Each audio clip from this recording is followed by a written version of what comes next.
Welcome to the Virtual Center for the Study of the Constitution and Civic Responsibility, an ongoing inquiry into the origins and evolution of American government. The Executive Director of the Virtual Center is Dr. Bill Obrien. He's also the host of this discussion. And here he is, Dr. Bill Obrien. Thank you, Agnes, and welcome to this live edition of the Virtual Center for Study of the Constitution and Civic Responsibility. Today is Wednesday. It is the 9th day of October in the year 2019. It is a beautiful day, and I think what makes it particularly beautiful is the fact that I'm back on the air after almost 2 weeks, and I'll talk about that in a moment. But it is a pleasure to be. I've been all excited. I'm a little bit nervous, to be honest with you, because it's been a while since we've done a program, and as we know, there's a lot happening, and a lot has happened since the last time we got together. I can't possibly cover all of that because, very honestly, I can't remember where we were. Things move so fast. But it is a pleasure to be here, and I've been excited all day about the thought of doing a program today because it's been so long. And I know that once we get one or two programs under my belt, so to speak, I think everything will flatten out and we'll be fine. But just to know that I really missed the program. I am so happy to be on. I feel so lucky to have the opportunity to share these things with you, and it keeps me reading and not doing programs. It's a little bit difficult to motivate yourself to read as much as I usually read when we are doing programs. So, if not for no other reason, that alone is a reason why I really treasure these opportunities to come together 2 or 3 times a week and just talk about some of the major events, especially as they relate to the Constitution. I will say that, as many of you know, I am in the midst. I've given one lecture so far, and I'm in the midst of a series of 4 lectures on the Constitution. The second one is scheduled for the end of this month, the 29th of October, which is, more than 2 weeks from now, almost 3 weeks from now. But it's not too early to prepare for it. So the last few days, I've been kind of working on that. I've been through some things and putting some things together. And I really wanted to feature some of these things on our program today because, very honestly, I think they're interesting. Some of them are interesting. Some of the things are issues that I really had forgotten about until I started to go back over all this material and say, oh, my God, I forgot that, and, I think the listeners would really enjoy hearing about this. It's been so long, that kind of thing. So I'm really excited. I really enjoy the research and going back over it again and getting back into the depths of the Constitution a little bit. So I do look forward to that. Let me begin by sharing with you our phone number. And inviting you to join us live on the air if you are so inclined. There's been an awful lot going on since last we did a program. And if you would like to avail yourself of this opportunity to kind of share your thoughts on some of the things that have been going on, please know that not only would I be interested in hearing from you, but our other listeners would as well. All you need to do to make that happen is to call 1-800-THE-HORN. If you have a cell phone, it's just 800-THE-HORN, HORN. That translates into 844-843-4676. But it's much easier to just remember 844-THE-HORN. If you'd like to drop me an email and make a comment to me about the program or your thoughts on some of the issues of the day, please know that I would love to hear from you. My email address is waobrien906@gmail.com. Again, W.A. Obrien, Obrien 906, lowercase, all one word, no punctuation, at gmail.com. And there's another way that you can get in touch with me directly in a comment, and that is through our Facebook page. If you go to facebook.com, which is the homepage, you'll see a search box at the top of the homepage. If you type in the Virtual Center for Study of the Constitution, you'll be on to our Facebook page, and you'll see a number of postings there. And at the end of each posting, there are two computer links. There is a share link and a comment link. If you click on the share link, it sends that particular posting to all your friends in your Facebook account. That gives us much broader coverage, and of course, we appreciate that.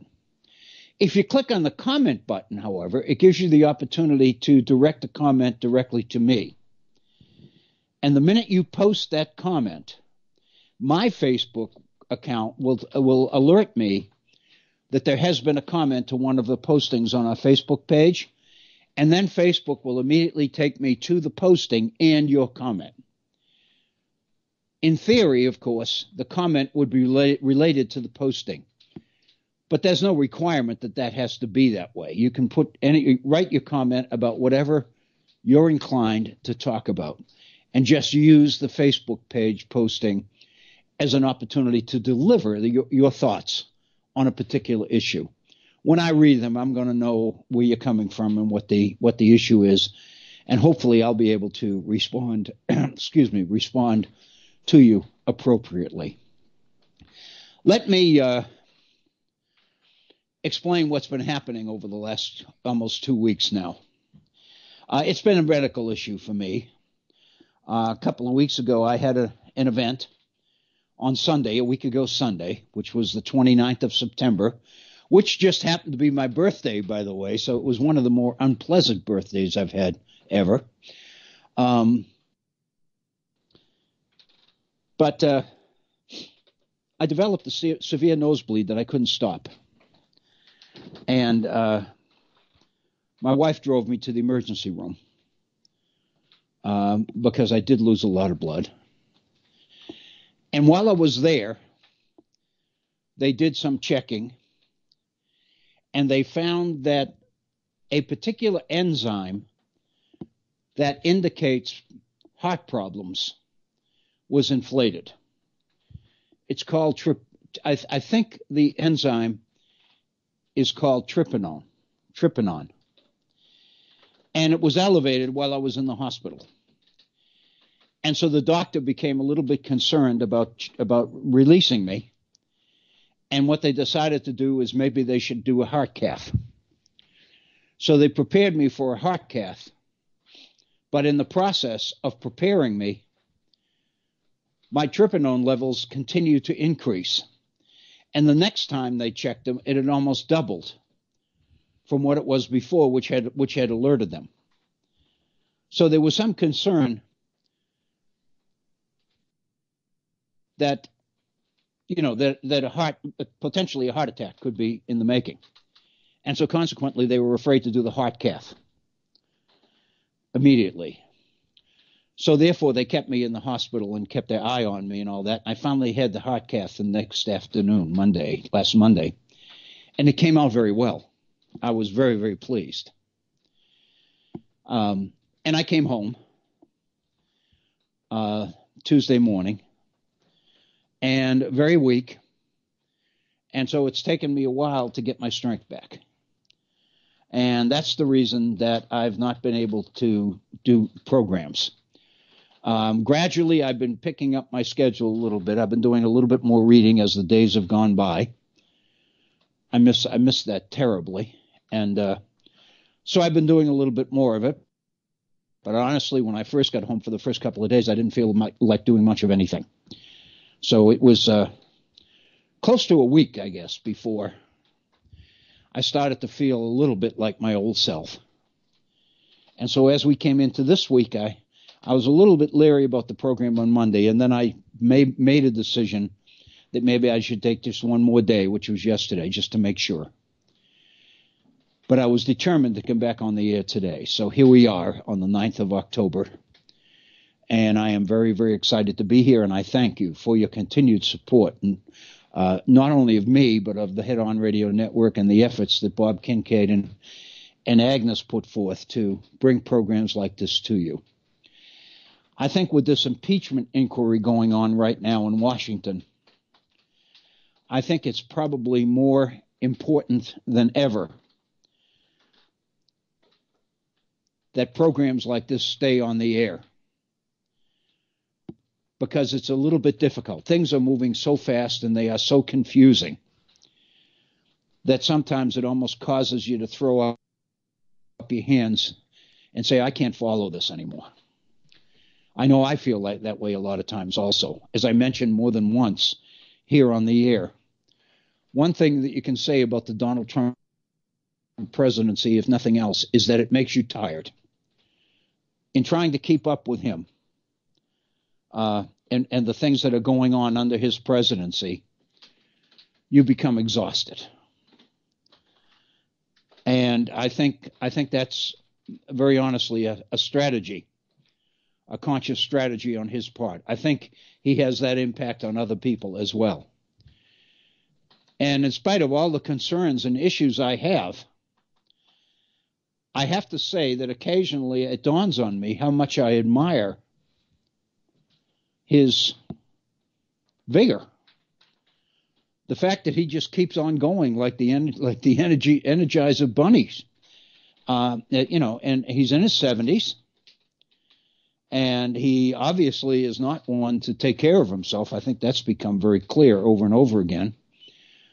But at the same time, he seems to have incredible energy, and he just keeps going.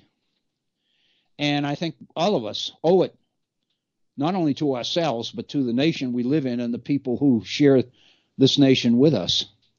We owe it to try to keep up with him, because he needs to be checked and he needs to be watched. I really do believe that. So with that, I just wanted to say how pleased I am to be back on the air and being with you today and having an opportunity to do a program. And there are a few items that I'd like to kind of share with you, just as a way of kind of getting back into the swing of things, so to speak. Then I'd like to share with you some of these thoughts that I've got on the Constitution itself, because I do think they're a little bit different and a little bit you don't hear them that much. And I think they're important. I think it causes us every once in a while to pinch ourselves and to make note of the fact that what these guys were able to do is astounding. And it's only when you really get into it that you begin to appreciate the depth with which they went at their challenges and the successes they had as a result. Of course, most of the focus of our attention of late has been on the July 25th call to the president of Ukraine. And I think we've heard so many different comments from so many different directions and perspectives on that particular phone call that I think all of us probably feel a little bit worn out by it. But I don't think we can afford to be. Because as things begin to crystallize and take shape, it seems to be the decision of the Democrats that impeachment is going to focus on this particular issue. As we know, there are so many things over the 3 years, close to 3 years, 2 years and 11 months, about 10 months now since the president took office, that have bothered us. And many of us have speculated that they appear to be impeachable offenses. The Mueller report, for example, covered so many of these things. And despite the fact that the president continued to to claim no collusion, no obstruction, no anything. The fact of the matter is we know that Robert Mueller felt obligated to avoid any kind of allegation on obstruction of justice because of Justice Department rules. His basic responsibility was to report to the Attorney General, or the Assistant Attorney General when it was Rob Rosenstein, William Barr, after Barr was nominated and approved by the Senate to be Attorney General. That was his primary point of accountability. And therefore, he was operating under the rules of the Justice Department. And the Justice Department had a standing rule that the president, a sitting president, cannot be indicted. And that seems to have been the operative assumption of Mueller during the report. But at the same time, the report lists a number of violations, many of which those who have read the Mueller report believe are impeachable. And so the question comes now that we have this issue surrounding the phone call to the president of Ukraine, the Democrats have a choice as they conduct their impeachment inquiry, collecting information, collecting evidence, trying to collect documents. And that is, do they operate on the very narrow issue of this one particular item, or do they go after the president on a range of, at least in theory, impeachable offenses? And it seems to be happening as we move along that more and more of the focus seems to be centered on this particular Ukraine situation. Part of the reason why this is important is the ability of the American people to follow it.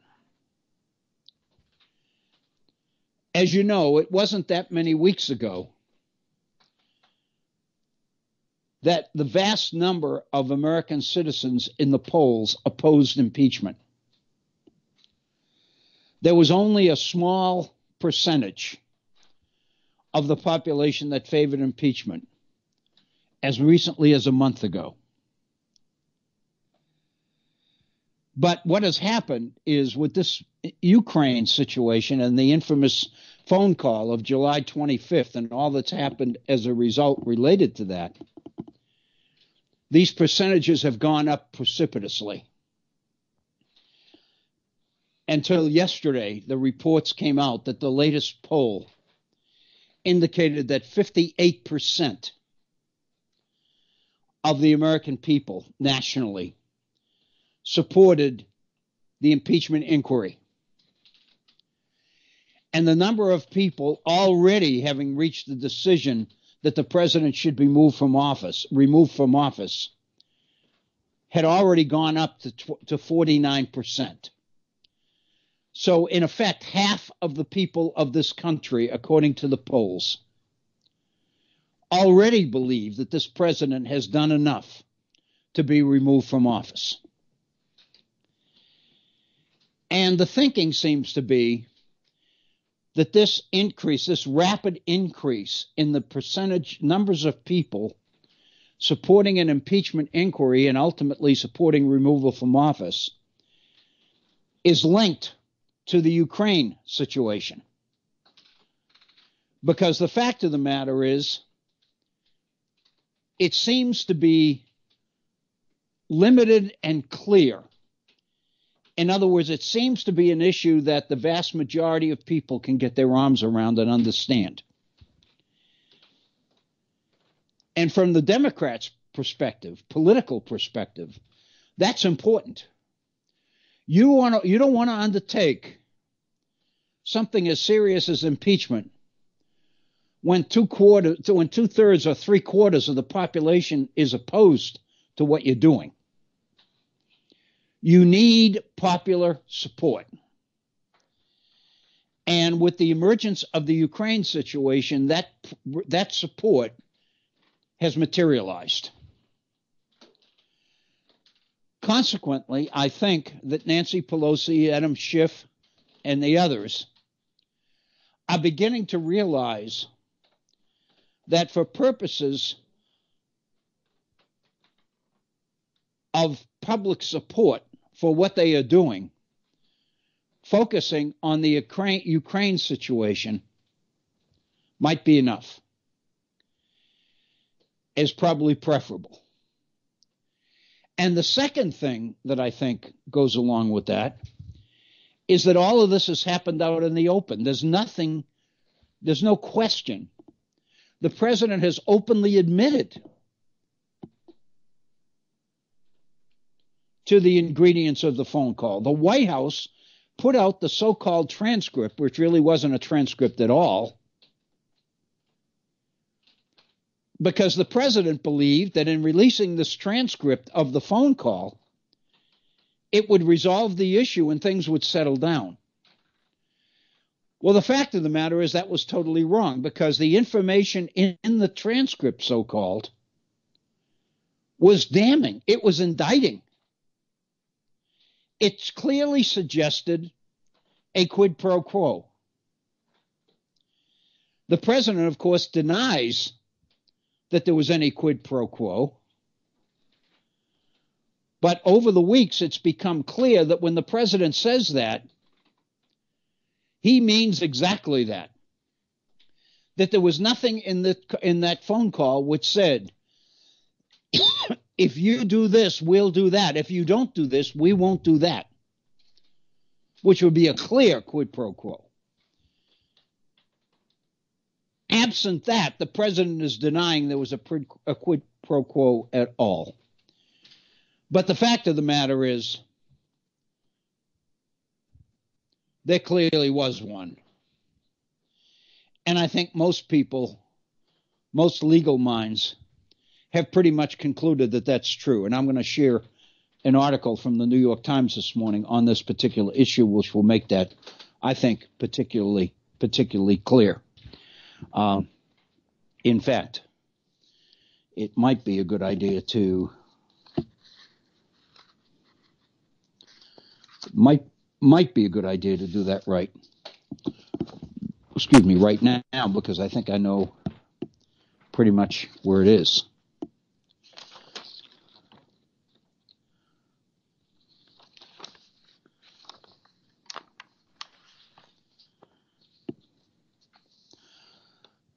This is about the refusal of Representative Sondland to appear before 3 House committees yesterday, even though he flew all the way from Brussels to Washington to do that. And then at the 11th hour, supposedly from what he reported, he received a voicemail from the Department of State telling him not to cooperate and not to testify before the congressional committees. Basically, here's the text, quotes from a report by William Taylor from early September in a conversation with Sondland. Quote, as I said on the phone, I think it's crazy to withhold security assistance for help with a political campaign, Taylor wrote. After receiving that text, Sondland called the president, who asserted that it was false. It was no quid pro quo at all. And after he talked with the president, Sondland put out a statement and said, Bill, I believe you're incorrect about the president's intentions, he wrote. The president has been crystal clear, no quid pro quos of any kind. And then Sondland suggested to William Taylor, I suggest we stop the back and forth by text. I suggest we stop putting this stuff in writing because it's going to come back to bite us. And so basically, the president clearly urged Sondland to put out this public statement denying quid pro quo. And the irony of the situation is when the State Department at the last minute told Sondland yesterday not to testify, Republicans were concerned because they wanted Sondland to appear before Congress so that Sondland could repeat the statement that there was no quid pro quo in this at all. But the fact of the matter is, as all the headlines are saying this morning, the White House has declared open war against Congress, against its oversight responsibilities, and against its quest to collect documents and testimony as part of its impeachment inquiry. The White House affirmed yesterday in an 8-page letter to Nancy Pelosi, Adam Schiff, and other leaders of the Democratic Congress that the White House is no longer going to cooperate with any subpoenas, any requests for documents, any requests for testimony, none of it. So we have clearly the constitutional crisis that everyone's been talking about and predicting. I think we've had it for a long time, but I think it's clearly here now. And of course, the question that the media is focusing on is what will Congress do now? Because obviously the president and his advisors are playing for time. As the weeks and months go by, the 2020 election gets closer and closer. And the window of time for impeachment is closing. And so, yes, Congress can go to the courts and try to get the courts to uphold these subpoenas and force these people to testify. But all of that is going to take time. We know that going to court, and that when the courts are asked to do anything, it takes time. And it appears that that may be what the administration is banking on. So that's where we are. And I think it's an unfolding story that is going to continue to unfold. And I think it's one we're going to have to watch very, very carefully. I mentioned that there were a couple of items before getting into that I did want to share with you. The first one deals with the Ukraine situation. More specifically, it deals with White House allegations, Republican allegations, that Joe Biden, as vice president, was responsible for squashing an investigation of a gas company in Ukraine on which his son Hunter sat on the board.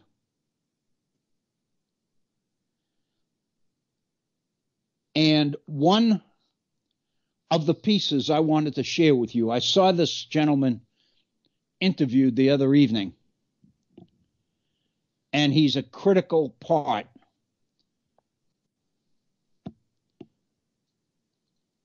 it seems to me, of this whole story. His name is Michael Carpenter.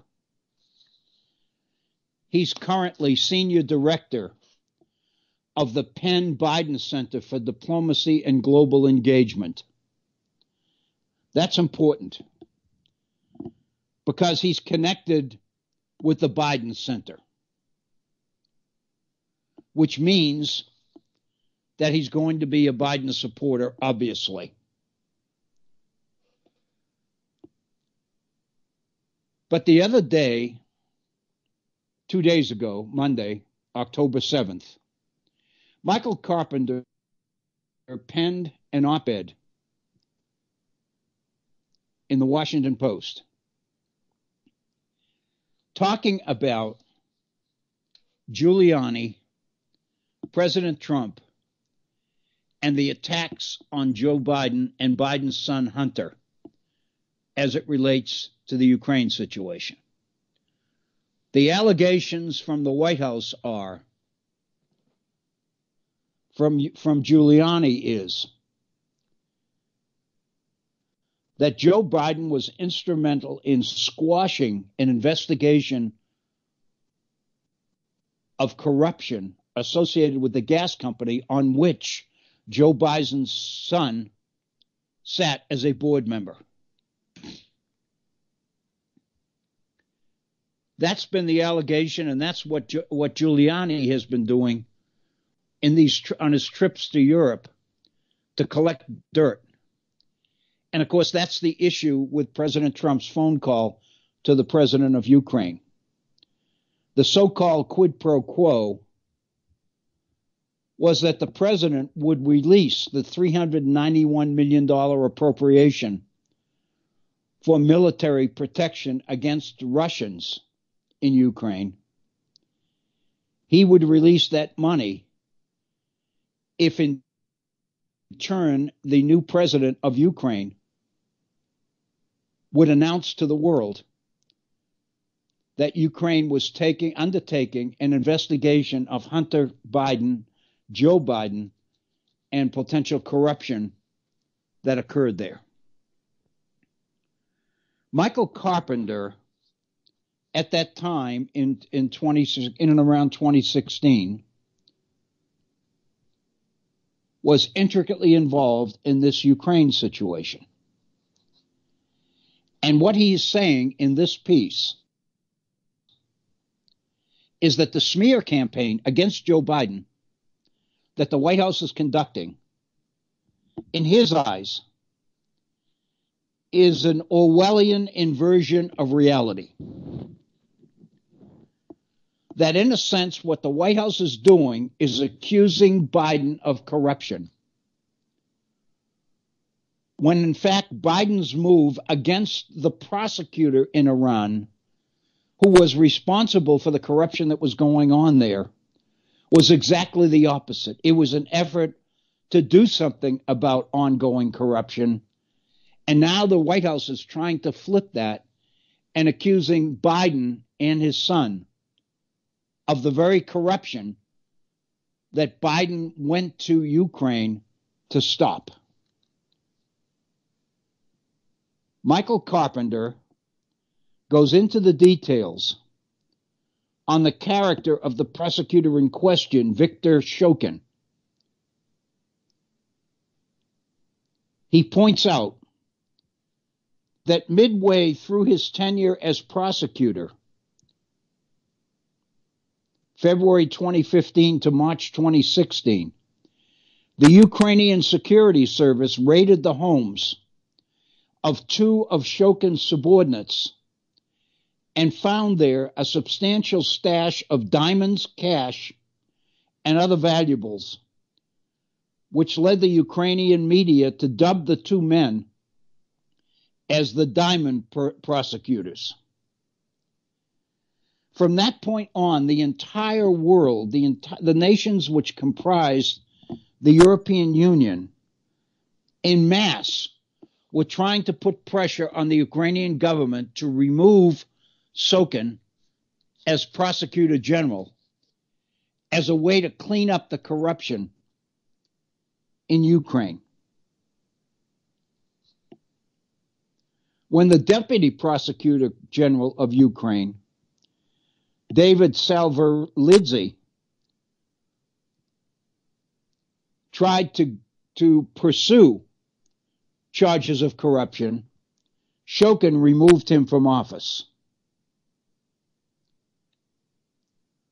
By early 2016, Carpenter said, Shokin's office had a well-earned international reputation for aiding and abetting corruption.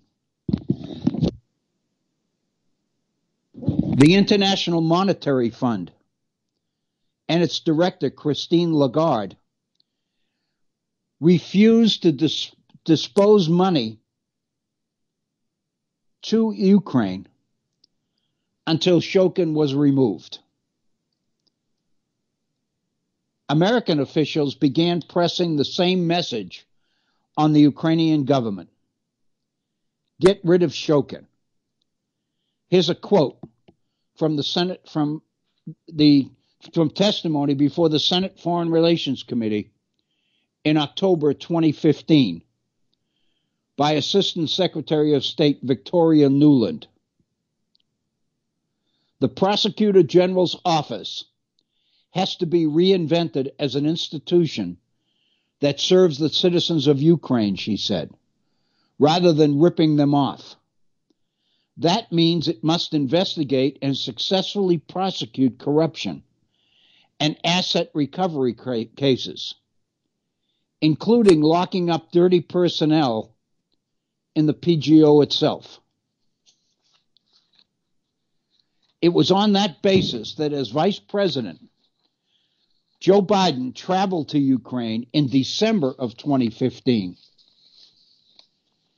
And with him, he carried talking points based on recommendations of the U.S. Interagency Policy Coordination Committees, which emphasized that the United States must demand that then Ukrainian President Petro Poroshenko remove Shokin from the prosecutor's office. Biden delivered that message. He told Poroshenko that without true reform of Shokin's office to eliminate corruption, American taxpayer assistance, including a $1 billion loan guarantee, would not be forthcoming. In other words, the United States will not provide loan money to this government until the government does something about corruption, and that means getting rid of Shokin. And that's where Hunter Biden, sitting on the board of the gas company Burisma, comes in. There seems to be no evidence that there was pending an investigation of this gas company. All of this seems to be trumped up on the part of the Trump administration. However, I want to share with you a piece that Peter Schweitzer wrote in this morning's New York Times on this particular issue. Because what Schweitzer points out is that what Hunter Biden did was legal. And that's the problem. The fact that in this country we do not have a Corrupt Practices Act, which makes it impossible for people like Hunter Biden to get cushy political appointments because their father happens to be a prominent political leader, like the vice president, for example. Other nations have such corrupt practices laws. We are the only one that doesn't, which means that Hunter Biden, without experience, getting this appointment to the board of Burisma clearly is because of who his father is, not because of his abilities. And the same thing holds true with a later trip to China. And some of you may have remembered hearing President Trump talking about the Chinese government conducting an investigation of Hunter Biden as well. He did that in a press conference outside the White House. It's there for all to see and hear. In other words, the President of the United States is throwing out tit for tat, quid pro quo ingredients on television. So basically, the evidence in this situation is something that apparently Democrats feel the American public can understand and get their arms around. And that's being reflected in the rapidly increasing percentage of the population in favor of impeachment.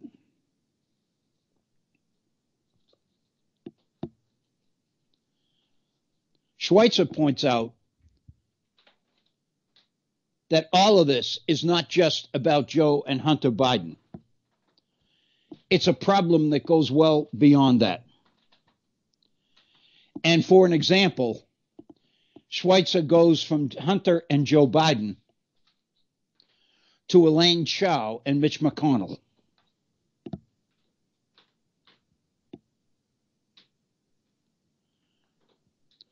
Elaine Chao and her husband, Mitch McConnell, are being accused of profiting from their commercial ties to Beijing.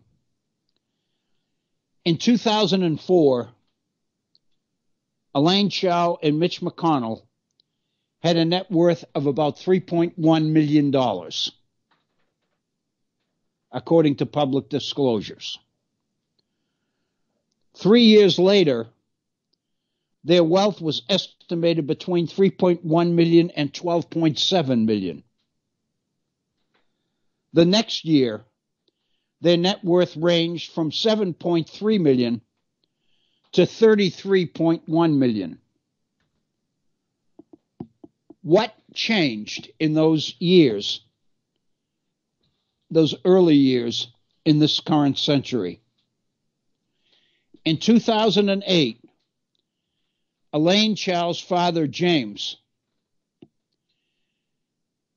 gave the couple a gift of $5 million, somewhere between $5 million and $25 million. It's not clear. According to Schweitzer, politicians are required to report money in ranges, not exact amounts. But the point is, their wealth continued to grow.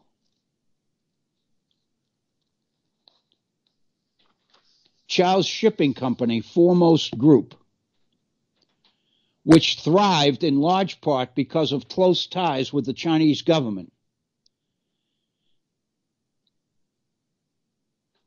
In 1993, James Chao and Mitch McConnell, his son-in-law, traveled to China as guests of the state-owned shipyard conglomerate and military contractor China State Shipbuilding Corporation. And they met with an old classmate of James Chao, who happens to be former Chinese President Jiang Zemin.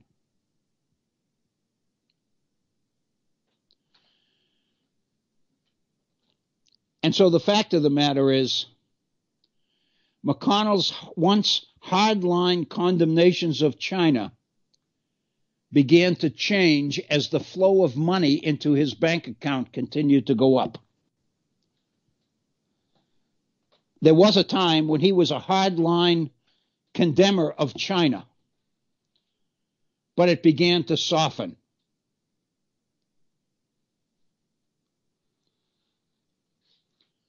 McConnell's sister-in-law, Elaine Chao's sister, Angela, sat on a board of the holding company for China State Shipbuilding. And on and on and on. They can do it because there's no law against it. Hunter Biden can get such an appointment to the board of a prominent gas company in Ukraine, not because he has any expertise, but because his father is vice president of the United States. And in Washington, there's no law to prevent that. Other developed countries have laws to prevent this kind of nepotism. We don't.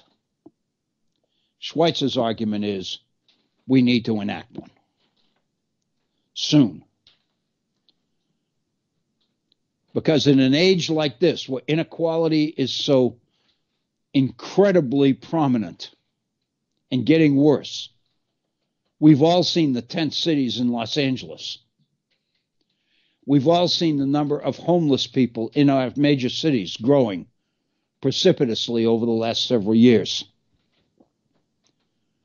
To allow these kinds of cushy appointments based on who you are, not what you can do, creates real PR issues in this country. It makes people appreciate the us versus them perspective, which feeds the partisanship, which is rendering our political system inoperative. We've got to start doing something about these things. And this is a place to start. I personally, I think everybody would appreciate, don't have any issue with Joe Biden. I don't think Joe Biden did anything illegal. I've heard enough people who have known and worked with Joe Biden for 25, 40 years that proclaim that nothing in Joe Biden's entire career ever indicated that he did anything improper. One has to believe that there's nothing improper about this either. It just happens because it can happen. We've never done anything to prevent it. I think we need to start. All of us, myself included, have been the victim of this kind of situation where we've lost opportunities, jobs, promotions, because the person who got the job knows somebody or is connected to somebody or is a major contributor to the particular organization we're talking about. I can remember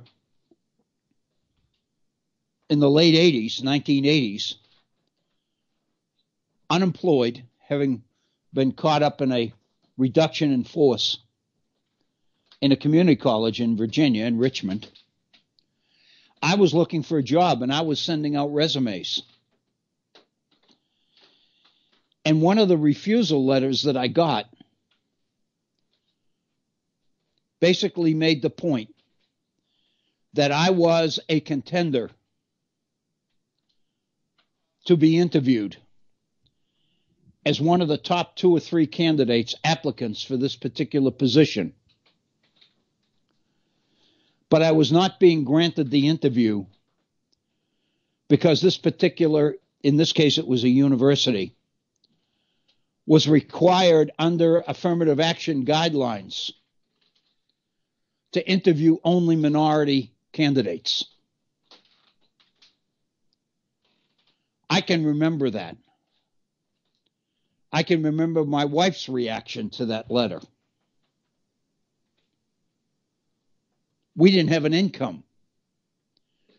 We were afraid we were going to lose our home. We were actually talking about moving to the Southwest and moving in with my wife's daughter in Phoenix because we were sure we were going to lose our home because I couldn't find a job. And then finding out that you didn't get an interview as a prime candidate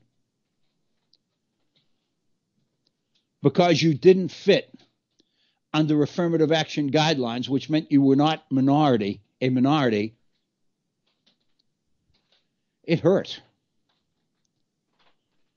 I think all of us have had a situation somewhat like that in one way or another. We've lost an opportunity. We've lost an interview. We've lost a job. We've lost a promotion. We've lost an appointment. We've lost something to somebody who was better connected than we were. I think all of us would agree it's not fair. It shouldn't work that way, but it does, and everybody knows it. I think that's what we're dealing with in the Hunter Biden situation. as Schweitzer said in the title of his article, what he did was perfectly legal, and that's the problem. It needs to be illegal. But until it becomes illegal, then the efforts of Giuliani and the others to dig up dirt when there really is none is an effort to make black white or white black. It's an effort to turn Joe Biden's efforts to curb corruption into something that appears corrupt. It's very typical, unfortunately, of this administration. It's very typical of what's going on there. And it's a problem. I think all of us would agree. It's a real problem. That's one of the issues I wanted to address today because I think it's really important.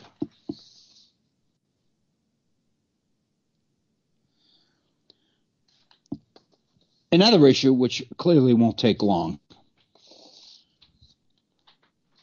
is an article that appeared on the 6th of October in the New York Times, which was Sunday, by David Lenhart, who's a regular op-ed columnist for the New York Times. It's based on the research for a book that is scheduled to come out this coming week, I believe. It is a book by two economists, Emmanuel Saez and Gabriel Zucman, both of whom teach at the University of California in Berkeley. The title of the book is The Triumph of Injustice. Many of you may have heard of Saez before.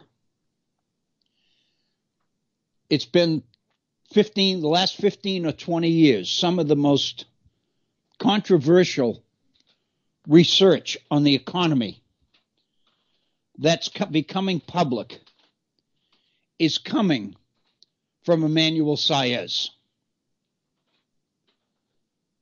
And this particular book, which is coming out this week, has data where Saez and Zucman have gone all the way back to 1913, which was the beginning of our system of federal income tax, and examine the rates, the rates of income tax being paid by particular groups of people.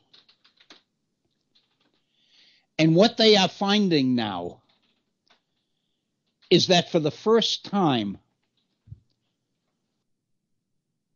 suspicions of many Americans that rich Americans don't pay as much income tax as we do. They point out the data does not support that until now. I found this very, very revealing. David Lenhart writes it up and points out that for the first time on record, the 400 wealthiest Americans last year paid a lower tax rate, federal, state, and local taxes, than any other income group.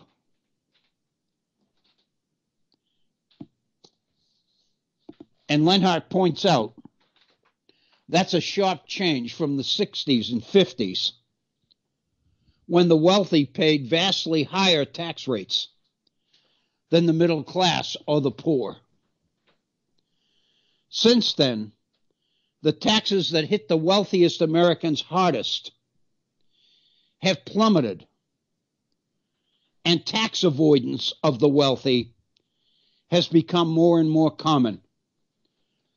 President Trump's 2017 tax cut bill helped push the tax rate on the 400 wealthiest households below the rates for almost everybody else. The overall tax rate on the richest 400 households last year was 23%. Their current tax payments were less than 1/4 of their total income. In 1950, this same group of people paid 70% tax rate. In 1980, 47%. Last year, the wealthiest 400 households in this country paid taxes at a rate of 23%. I know mine's 27%. I know it. And I know many of the people out there listening paid what I paid, or maybe a little bit less, but not 23%.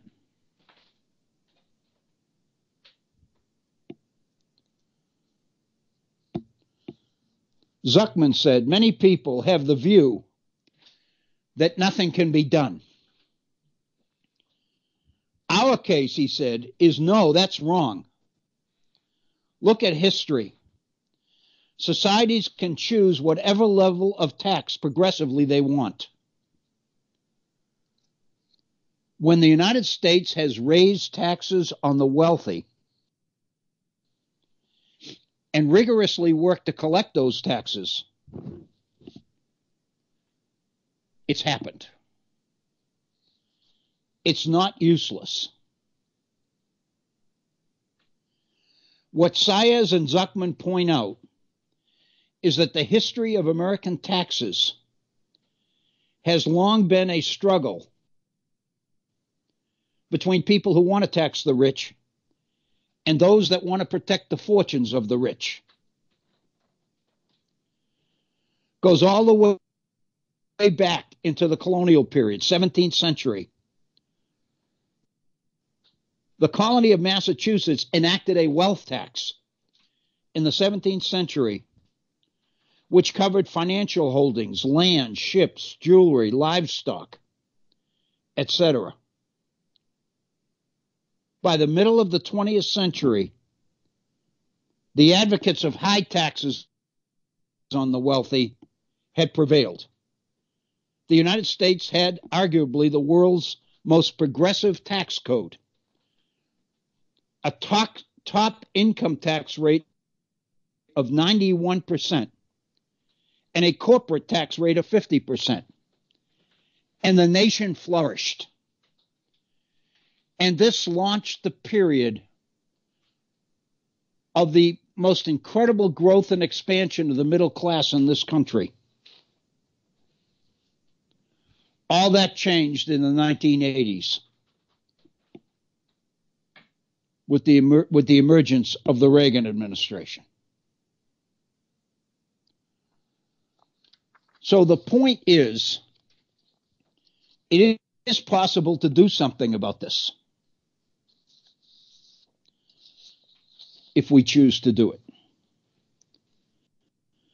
The argument that those opposed to raising taxes on the wealthy have made is that it's the wealthy people that create jobs. These are the jobs creators. And if you raise their taxes and close the loopholes, they're going to stop creating jobs and it's going to hurt the entire economy. That's the argument they use. That's the old trickle-down idea, supply-side economics, all of it. The data tells us that none of it is valid. It has not been valid. It's a PR scare tactic to discourage people who want to pay taxes on the highest income Americans and on corporations. The arguments that American corporations have to be able to compete with overseas corporations. And the argument if you tax them too high, It's going to cost jobs and opportunities and wage increases for working people and all the rest of it. A lot of that has not proven true. We've resisted in the last 20, 30 years and continue to push taxes on the wealthiest Americans and corporations down, down, down. Consequently, most of the revenue growth that has happened since the recession of 07-08 have gone to the upper 1%. And for working people, jobs have remained flat. Salaries have remained flat. Maybe even gone down a certain amount. So the fact of the matter is, with President Trump's tax bill in 2017, we were fed a bill of goods. The president touted it as a middle-class tax cut. It was anything but. 83% of the benefits of that tax legislation went to the top 1%. And most of that to the top 1/10 of 1%. I think this book that's coming out this week by Saez and Zuckman demonstrates with the data that we have reached a point in this country where inequality has become so real, so much of a problem.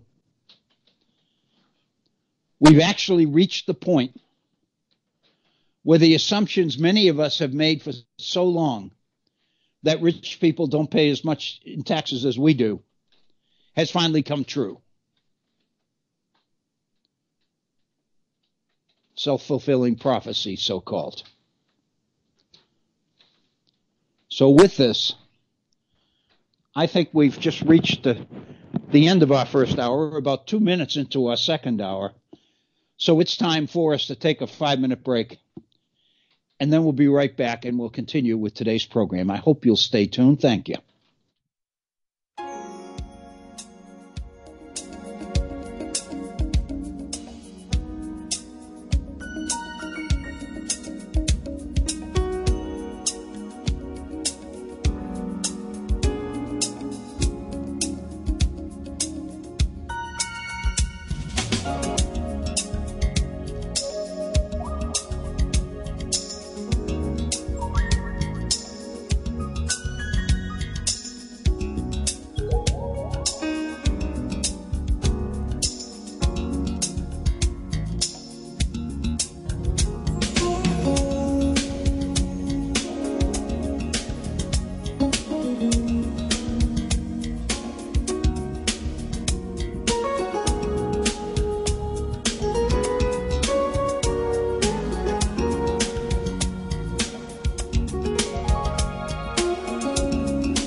Constitution and Civic Responsibility. Here's your host, Dr. Bill Obrien. Thank you, Agnes, and welcome to this, our second hour on this Wednesday edition of the Virtual Center for the Study of the Constitution and Civic Responsibility. Today is Wednesday, the 9th day of October in the year 2019. It is the first live program we've done in almost 2 weeks. So I'm jumping at the bit, really. I think we probably had a little bit shorter break than we usually take because, very honestly, I'm anxious to get kind of back into it again. I told Agnes that maybe our first hour was a little bit choppy, but that's to be expected. Maybe it'll hopefully get better as we go along. Welcome for those of you who are just joining us. I really thank you for your continued support, and I sure am glad to be back live after missing almost 2 weeks of the program. When I say missing, I really mean missing. I don't read as much. I'm not as intense in my reading. I feel like I'm beginning to slip if I don't do the program. So I'm really excited to be back. Let me just share with you again our 800 number and invite you to come on and share your thoughts with us. All you need to do is pick up your phone and dial 844 the horn. 844 the horn. Or you can direct a comment directly to me, either in an email to me or by making a comment to me through our Facebook page. If you'd like to send me an email, my email address is waobrien906@gmail.com.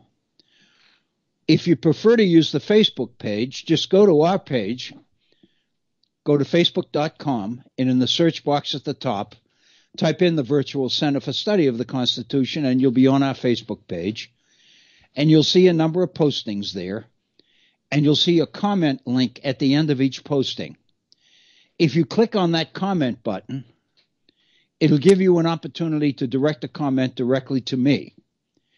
And when you post it, my Facebook account will alert me that you have indeed posted a comment to one of the postings on our Facebook page, and I'll be able to respond appropriately to your comment. So I do hope that you will take advantage of the opportunity to share your thoughts and your ideas with me. As we mentioned talked about in our first hour, this situation with the Ukraine situation, such as it is, seems to be dominating, and I'm just kind of going out on a limb and guessing, that Democrats seem to be heading towards the decision that impeachment itself, if it indeed comes, and many people believe it will, ought to focus principally on this issue rather than trying to cover the full range of obstruction allegations against this president in the years that he's been in office. There's an awful lot of information, an awful lot of different charges out there. Adam Schiff is pointing out, for example, that one of the articles of impeachment against Richard Nixon was the White House's effort to sabotage the investigation into the impeachment. And Adam Schiff makes the point that the White House's determination, as revealed in its 8-page letter sent yesterday to the leaders of the Congress, it's really a throwing down the gauntlet by refusing to participate, refusing to respond to subpoenas, provide documents, supply testimony from particular individuals who have been working in and around the administration, that basically they're not going to cooperate at all. I think you will expect, as I did, that the reaction to this is going to be pretty profound and pretty strong.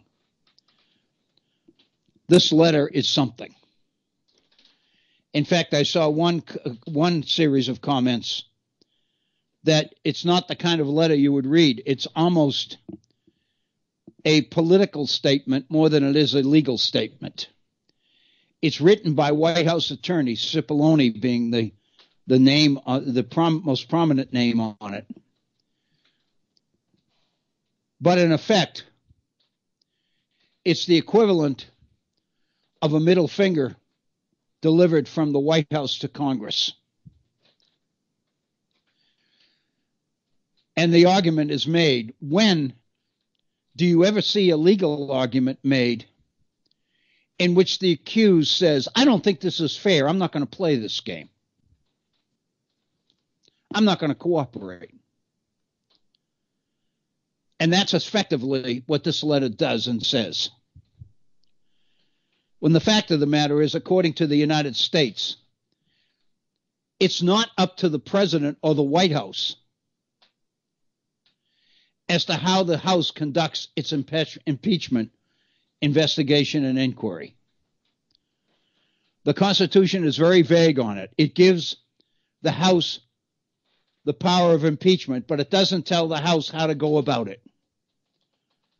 Obviously, the person on the receiving end, the accused, is not in a position to tell the House how to do its business either. So that's the political impact, or the partisan impact of what's going on. We've reached an impasse. Something's going to give. I think the White House has thrown down the gauntlet to Congress. It's up to Congress to respond. It sounds like Congress plans to do just that. I read reference to a statement made by Nancy Pelosi this morning. Apparently she's in Seattle at a totally unrelated event. But she made a statement that the White House is in no position to tell Congress how to do its business. That the president or nobody else in the administration is above the law. And the House will go about its business as the Constitution so provides. So this is going to get, if it hasn't been already, this is going to get really interesting and really tense. I do believe. What I'd like to devote the bulk of our second hour in today's program to is the Constitution of the United States itself.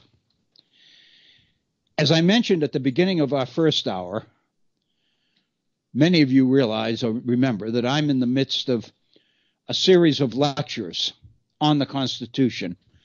I gave the first one in September. The second one is scheduled for the 29th of October, which is almost 3 weeks from now. So over the last few days, as I've recovered, I began to put together some of the ingredients of my second presentation. The first presentation was on the Confederation period, the lead up to the Constitution. Why the Constitutional Convention was called in the first place. Who wanted it, who didn't, and why. That was the first presentation. The second one, the one on the 29th of October, is going to be on the Constitution itself. It's going to be on the convention and the document that the convention produced.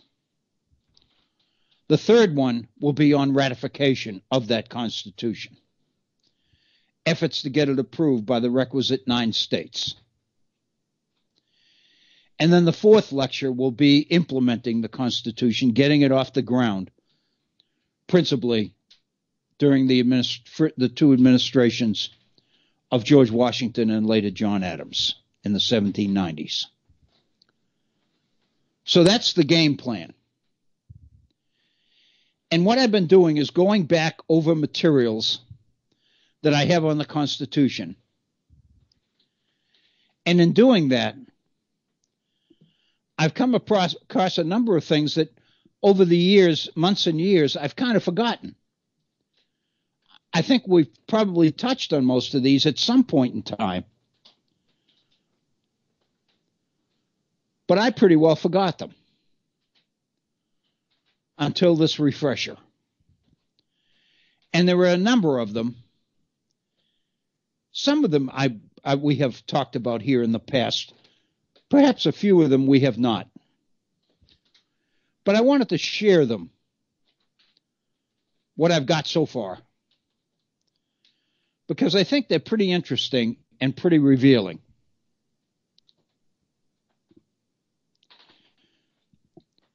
As we mentioned, and I'm not going back through all of this, but beginning in the middle of the Confederation period, in the middle of the 1780s, March of 1785 to be exact, there were a series of commercial conferences called by the different states. The nation was in the midst of a post-war recession. Once independence was won, once the war ended in April of 1783, the nation, as most nations do after a war, experienced post-war recession. The entire economy needs to change, because during the war, the focus of the economy was on basically supporting the war effort. Once the war's gone, the economy has to go through a readjustment as well. And that takes time. It costs people a lot. People lose their jobs. People are displaced. People see their property, their homes and farms foreclosed upon. It's a bad time, always. And most often, it's a bad time for the people who can least afford it, the working poor.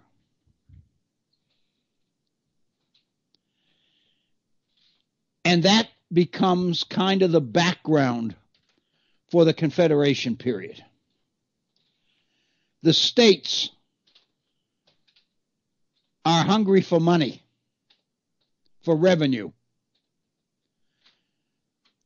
So they begin to look at the idea of trade, commerce, trade between the states, and trade between the states and Europe as ways to generate revenue. And some of the states begin to call regional and national commercial conferences in order to discuss the issues of trade, interstate trade as well as international trade, foreign trade. In this country, in 1785, the first of these trade conferences, commercial conferences, occurs between Maryland and Virginia, and the issue at hand is trade on the Potomac. The two states need to resolve their differences and decide how they will divvy up the business coming down the Potomac River in terms of tolls, taxes, and all the rest of it. And so Maryland's leaders and Virginia's leaders scheduled a meeting for March of 1785 in Virginia.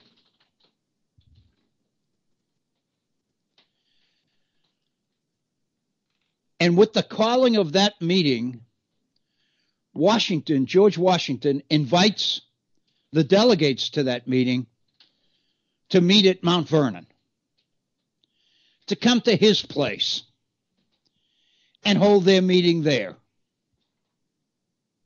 Ostensibly, they'll be more comfortable, etc. Martha will make them cornbread and brown beans or whatever happens to make them more comfortable. And with that conference in March, so-called Mount Vernon Conference, the delegates make the decision that if commerce is an issue between these two states, it's likely an issue that affects other states as well. Why don't we call a national conference where states, all the states, are invited to send delegates to a commercial conference where the issues of tariff and taxes and overseas trade will be discussed and resolved. And they called that meeting for Annapolis, Maryland, in September of the next year, September of 1786. That gives all the states time to get the word out so that when Annapolis meets, it'll get good attendance. But as we pointed out, when the Annapolis Convention meets in September at Annapolis, only 5 states are represented there.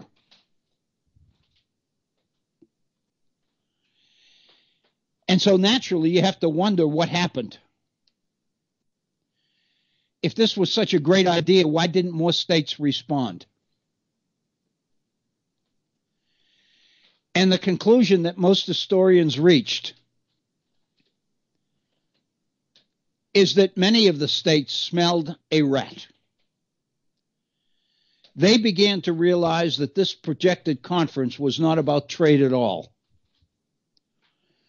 That this was the result of planning by nationalists who want to do something to change the Articles of Confederation in order to make the powers of Congress, the central government, stronger. In other words, this conference, so-called commercial conference, is a ploy to cover up a more important objective, which is to change the Constitution, the Articles of Confederation, at the expense of the states. And because these states realize that they're going to be the losers in any kind of an agreement, they refuse to send delegates.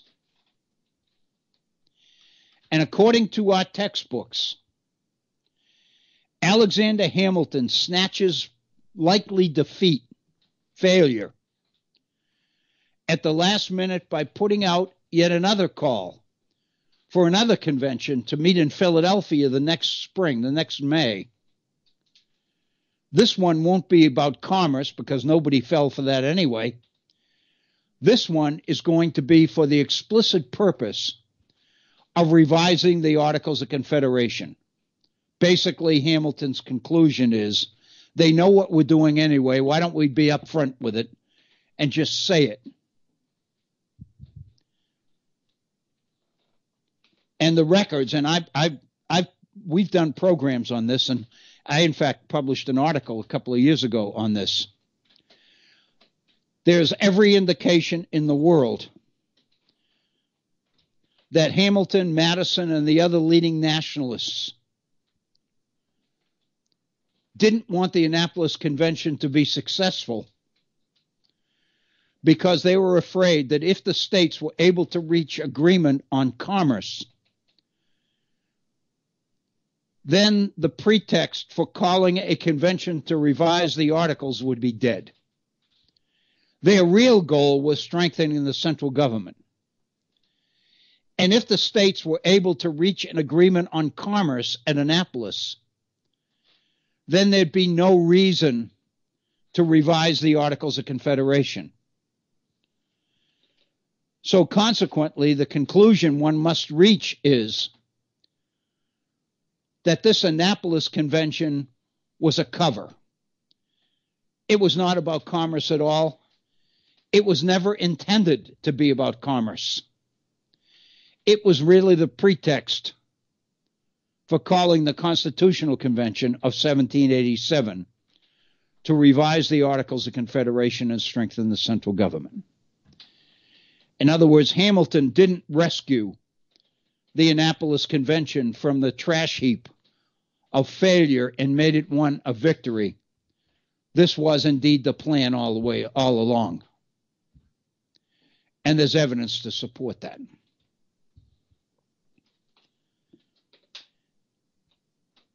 But if only 5 states came to Annapolis, why would we expect 12 states to come to Philadelphia, which is effectively what happened? What happened in the interim? And what happened in the interim was rebellion in Western Massachusetts, so-called Shays' Rebellion.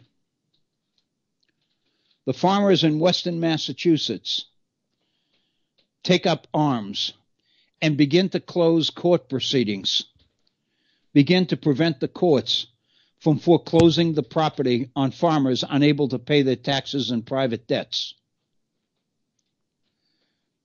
In other words, the people who are suffering in Western Massachusetts take the law into their own hands. Leading nationalists jump on this and begin to play it up and explore and expand the Shays' Rebellion situation in Massachusetts by raising the question, what are we going to do if these rebellions break out all over the place? We don't have a government that's strong enough to do anything about it. We can't even preserve order in our own country. And so what they do, and there are letters back and forth to attest to this, they basically make the decision that they're going to play up Shays for all it's worth in order to prompt states to send delegates to the Philadelphia Convention, which has already been called for May of 1787. That's the plan, and the plan works. The Philadelphia Convention is scheduled to convene. The delegates are supposed to be there on May 14th, 1787. But when May 14th comes, there aren't hardly any delegates there. Virginia's delegates are there, but most of the other states have not sent delegates. There are no New England delegates at all from any of the New England states.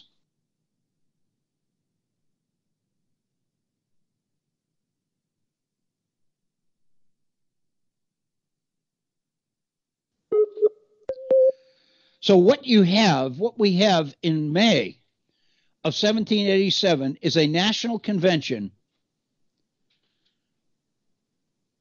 which, when it's scheduled to begin, only 2 states are represented there, Virginia and Pennsylvania. And of course, it just so happens that both of these states have strong nationalist leanings. And the fact of the matter is the convention itself doesn't actually begin until the 25th of May, 1787. Because it's only by then that there are enough delegates, enough states represented to begin the convention. What that means is that for 11 days, from May 14th until May 25th, all you have in Philadelphia in anticipation of this convention are Virginia's nationalists and Pennsylvania's nationalists. You've got the makings here of a plan, of an opportunity to put together a plan for the convention when enough delegates do arrive to cause it to happen. And one of the stories that comes out is that one of the Pennsylvania delegates, Benjamin Franklin, invites all the delegates from the 2 states that are there to a formal dinner in what he calls in his journal his grand dining room. And they all show up and they're drinking wine and having a fine dinner and all the rest of it. And according to the data records, it's at that dinner that the ingredients of the Virginia plan are revealed. This is a plan put together principally by James Madison, who's also there.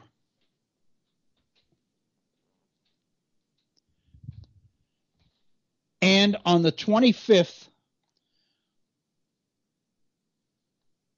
of May, when the convention formally opens, the Virginia plan has already been approved by delegates from the two states. And they have made plans to take control of the convention and put this plan on the table at the very beginning before anybody else has a chance to contest it. What we have here is a situation which I think all of us can envision, where a group of people meet, and there are a few of them who have a plan, and the rest of them come there totally blank. They have no idea what's going to happen. They think they know why they're there, but they don't have a plan to make anything happen. So when some have a plan and the others don't, that plan usually succeeds, because it takes time for people to react to it. And the mere fact that it's on the table and nothing else is on the table means that that plan becomes the focus of the meeting. And that's exactly what Madison, Hamilton, and the rest of them wanted to see happen. Virginia and the Pennsylvania nationalists effectively put the Virginia plan into action. It was first made public at Benjamin Franklin's grand ballroom dinner. There are actually 19, as finally adopted, there are 19 provisions of the Virginia plan. I'm just going to share a few of them with you. First, the Articles of Confederation are declared to be insufficient. A national government composed of three branches, legislative, executive, and judicial, needs to be created to replace the Articles of Confederation. Next, representation in this national government will be based principally on proportions. It'll be proportional representation. States will be represented on the national level in either of two ways. By property, the amount of property the states contain, the amount of wealth that a state controls, or the number of free inhabitants living in that state. One or the other. They haven't yet decided. All they know in the Virginia plan, as Madison puts it together, is that congressional representation should be proportional. And the proportions will either be determined by the number of free inhabitants in a state or by the amount of wealth that that state controls. In effect, what that means is the larger, wealthier states, Massachusetts, Pennsylvania, New York, Virginia, will dominate the Union under the Virginia plan. The small states are going to rebel against this, but it takes them time to get their act together. It's not until mid-June that William Paterson of New Jersey introduces the so-called New Jersey Plan, which is the small state response to the Virginia Plan. And the people that put this together are representatives of the smaller states.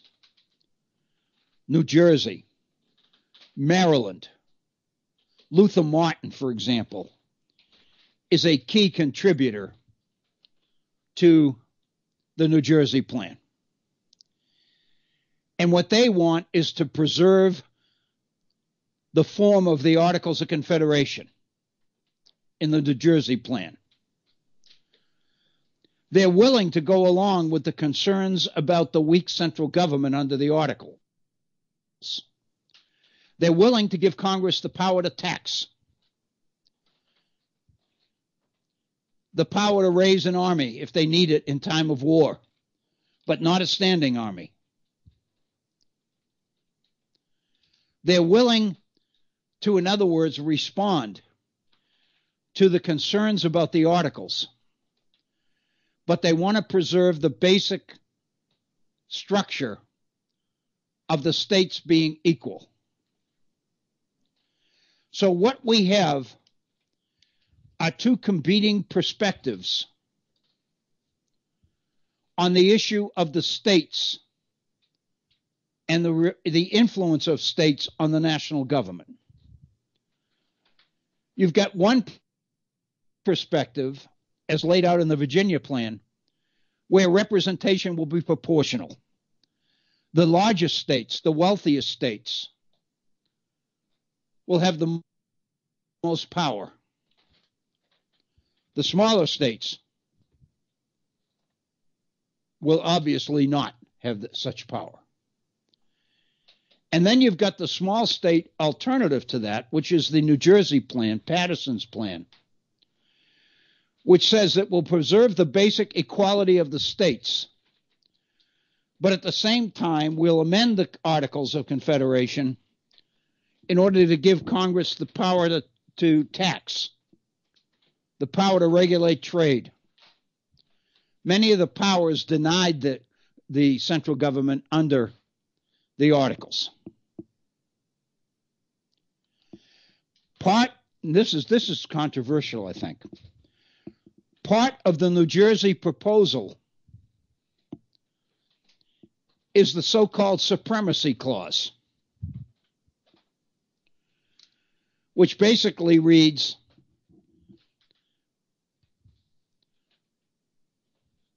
that all the laws passed by the central government under the Constitution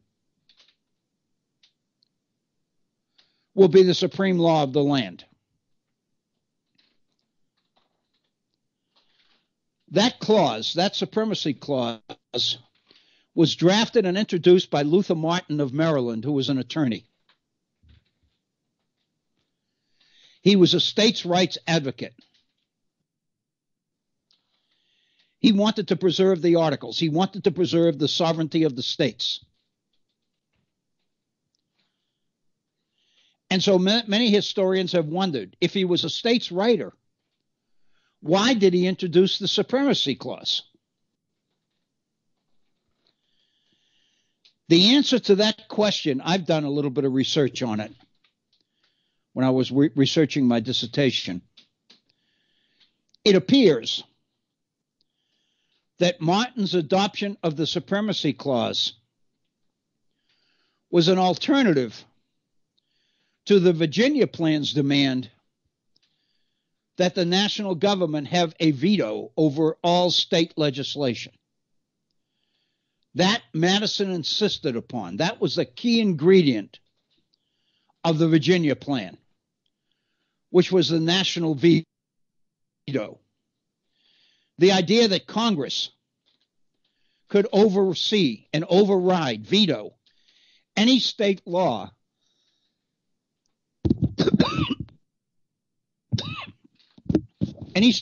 which it felt violated the will of Congress, the will of the central government. Luther Martin and the states' writers could not stomach that. They figured that the supremacy clause would basically ease the pressure to impose the national veto. That it would pacify or satisfy Madison, Hamilton, and the other nationalists. And it did. Most of the nationalists jumped on the supremacy clause and were more than willing to accept it. So Martin's effort to block the national veto was successful. Other provisions of the Virginia Plan, as Madison laid it out.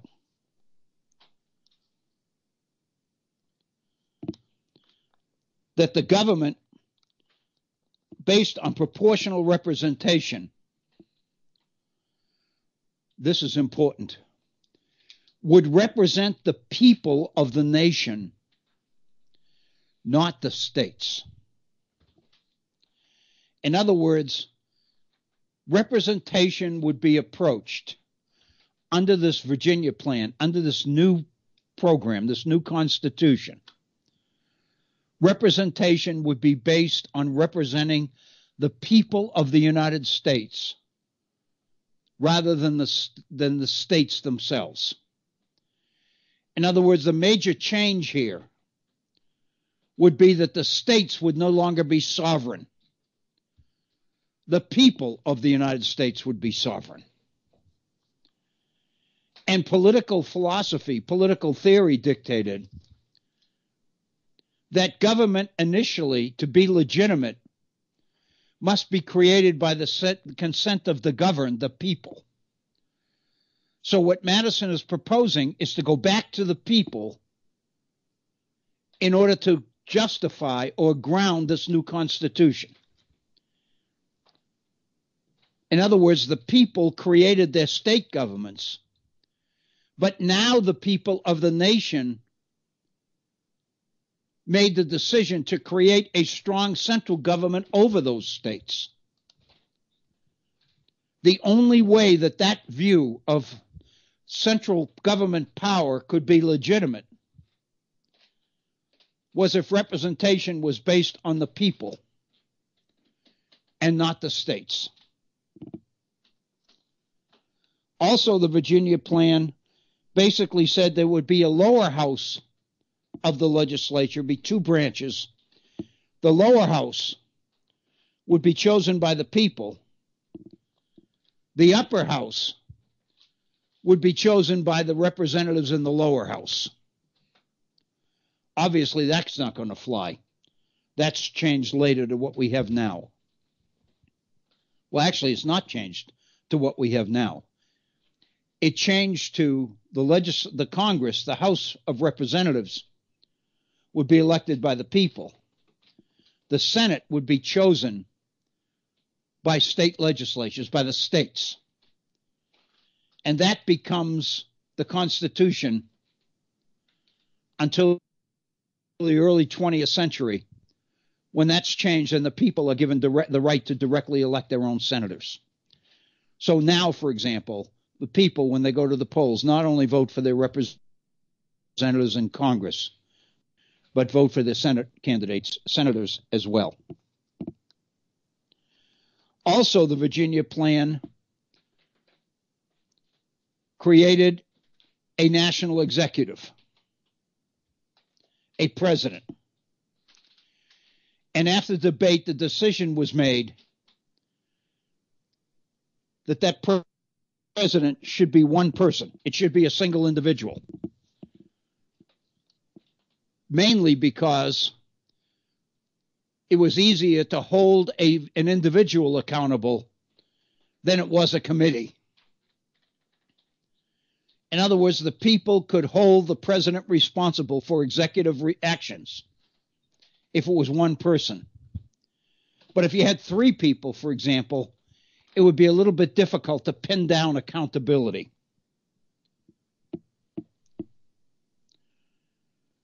And then the key one that I mentioned earlier, Congress would have a national veto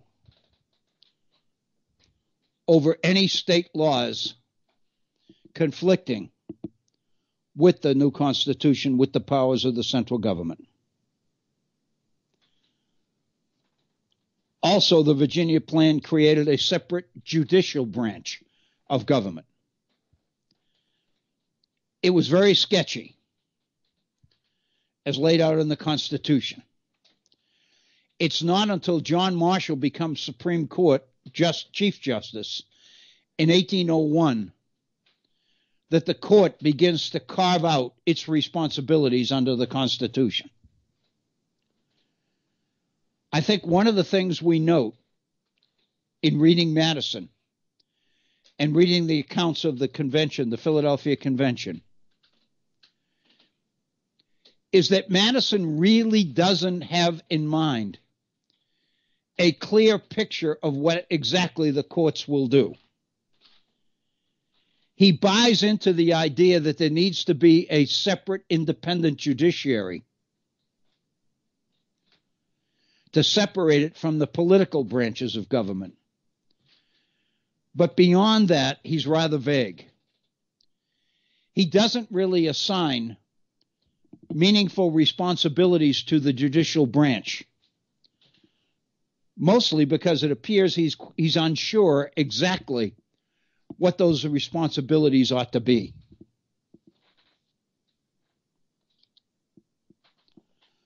So that's the Virginia plan. That's the structure that the Constitutional Convention wrestles over and debates through the summer of 1787. Madison and his nationalist supporters win by getting the Virginia plan on the table before there is an opposition.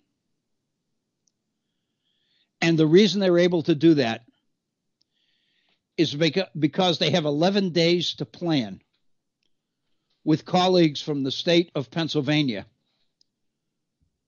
when so few states show up for the beginning of the convention call for early May, the 14th of May.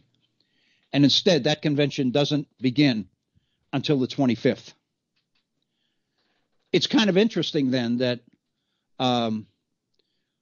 Rufus King from Massachusetts, delegate from Massachusetts, shows up on the 21st.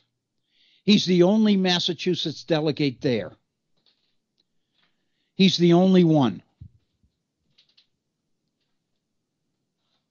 Maryland, which is a state that I studied, is really interesting because Maryland keeps appointing delegates and they keep turning down the appointment. None of them want to go. They finally appoint 5 delegates to represent Maryland.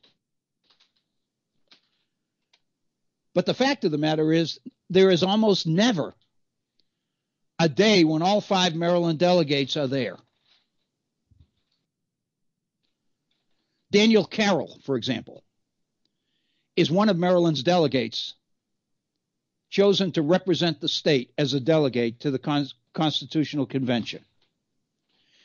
Daniel Carroll doesn't show up in Philadelphia until August 6th. The convention begins its deliberations on May 25th. That's the last week in May, the whole month of June, and the whole month of July. And a week into August before Daniel Carroll even arrives at the convention. Not only that, Carroll stays 11 days. His last day of attendance at the convention is August 17th. On that day, he leaves, never to return to Philadelphia. Maryland has made provision that there only needs to be one delegate there at a time. That it doesn't say that. What the law says is that one delegate, if that's all that is there, can represent the state. In other words, you have 5 delegates to the convention, but you don't have to have a certain number in attendance. You don't have to have 3 of the 5, for example, before the state can vote. Because remember, under the Articles, every state gets 1 vote. Well, at the Constitutional Convention, Maryland basically stipulates that if there's only one Maryland delegate there, that delegate has the authority to cast the state's votes on particular issues. Luther Martin, who's the most prominent of the Maryland delegates, Luther Martin doesn't show up until well into the convention. He leaves early. He is an outspoken opponent of the Constitution because he's an advocate of the Articles. He supported the New Jersey plan. When he's there long enough to see what's going on in that convention, he realizes that this is a nationalist effort to totally revamp the national government. He abandons Philadelphia, goes back to Baltimore, and begins to write articles and to make appearances before the Maryland legislature in Annapolis and report on what's going on in that convention before it even ends. It's still going on in late August and early September of 1787. And Luther Martin is writing editorials in the Maryland newspapers attacking the Constitution taking shape in Philadelphia. There's a couple of more things that I think it's important for all of us to note. For example, when the Constitutional Convention adjourns on the 17th of September, what it does, understandably, is transmit the Constitution it drafted to Congress, to the Articles of Confederation Congress. Because remember, until the new Constitution is ratified, the Articles of Confederation remains the central government. And so there is a Congress sitting under the Articles. And when the Constitutional Convention adjourns on the 17th of September, they transmit the Constitution to Congress for approval with a request that Congress approve it and send it out to all the states for ratification.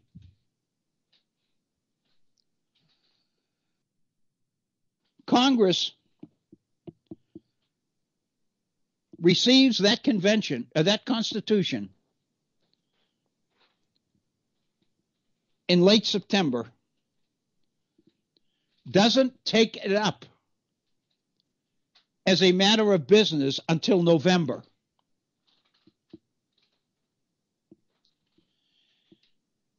Congress is sitting on the Constitution of the United States for 72 days, from November of 86 until January of 1787, before Congress is willing to call for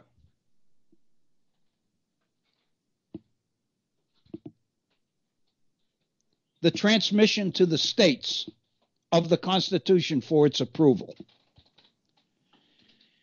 And that motion to send the Constitution out to all the states for ratification passes by only one vote.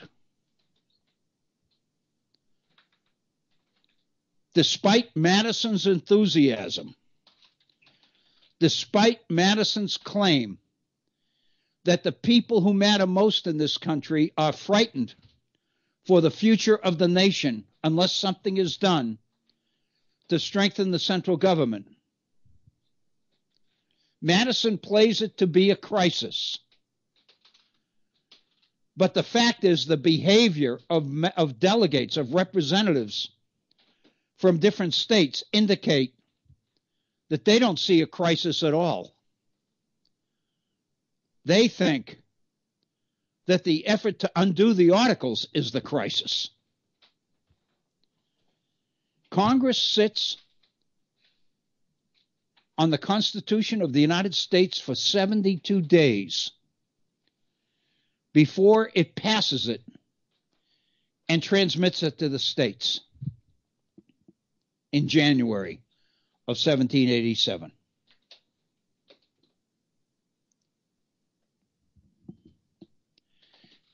And so what we see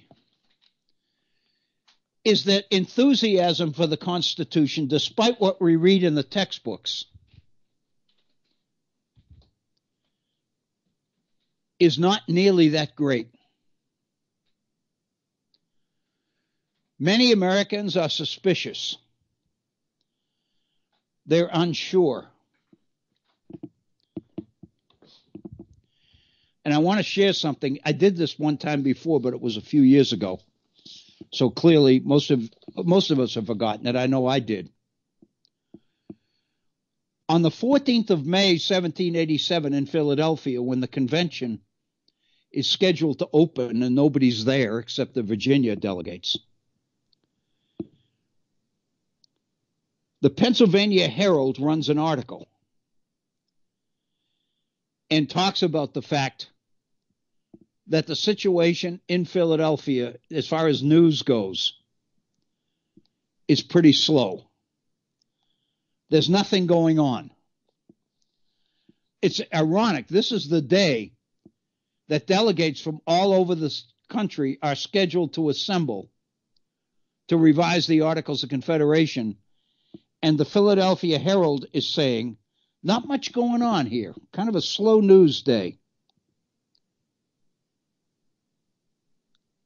And then the Pennsylvania Herald runs this story that it says occurred only one block from the Pennsylvania State House, where the legislature was sitting and where the Constitutional Convention was scheduled to convene.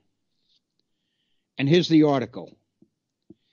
A young coxcomb who had made too free with the bottle staggered up to a young lady of delicate dress and shape, took hold of her hand, and peeping under the large hat covering her face, exclaimed that he didn't like her so well before as behind, but notwithstanding that, he would be glad for the favor of a kiss.